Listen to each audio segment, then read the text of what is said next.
yani raha. Leo tumekuja tu tutasalimia kwa niaba ya dada yetu Mpole, lakini tutarudi tena kwa ajili ya Kabonge. Piga makofi kwa mbunge Kadogo. Niko na wenzangu nisimalize yote. Sasa hivi uko vizuri? Uko poa kabisa? CCM oye! Kwanza kiukweli kabisa mimi nawaonea heri, kwa sababu wagombea wetu ni wagombea ambao wana muonekano mzuri. Uongo. Piga kelele kwa wagombea wetu. Nikimwangalia Kadogo, jamani ameumbwa katengenezwa. Nikimwangalia ndugu yetu Hussein kaumbwa katengenezwa. Hao wote wameumbwa siku ya Jumatatu.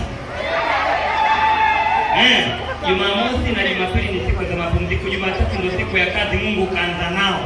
Ndio maana mnaona mtoto wana muonekano mzuri. Kuna wenzetu walijichanganya, wamewapa watu hawana muonekano, wamewapa kula huko wakashinda. Hawakuwa na msaada wote kwa wabaya.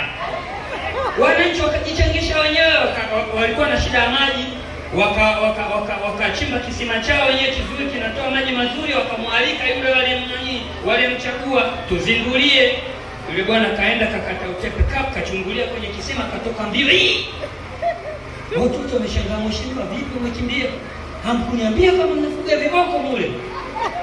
Wakamwambia mheshimiwa sio viboko, umejiona wewe.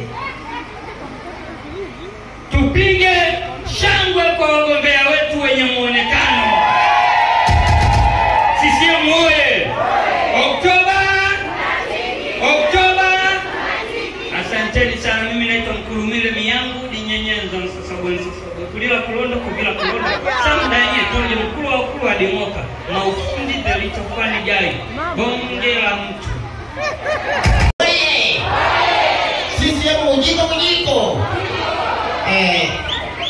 Nashukuru kwa kufika eneo hili.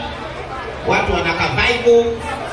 Ila wakati nakuja kuna kadada kamekaa pale kakasema hapo kamutanga kumbe kabanya. Mimi siku mbaya, mimi nikahedi sana mtatizo kapoa kangu kama kajitu kamepikumawa. Fajilia Masa. Nikisema Mama Samia tukasema 5. Nikisema Kabonge ketu kadogo kale 5. Nikisema Masa 5 sawa. Mama Samia 5. Mama Samia 5. Kadogo 5.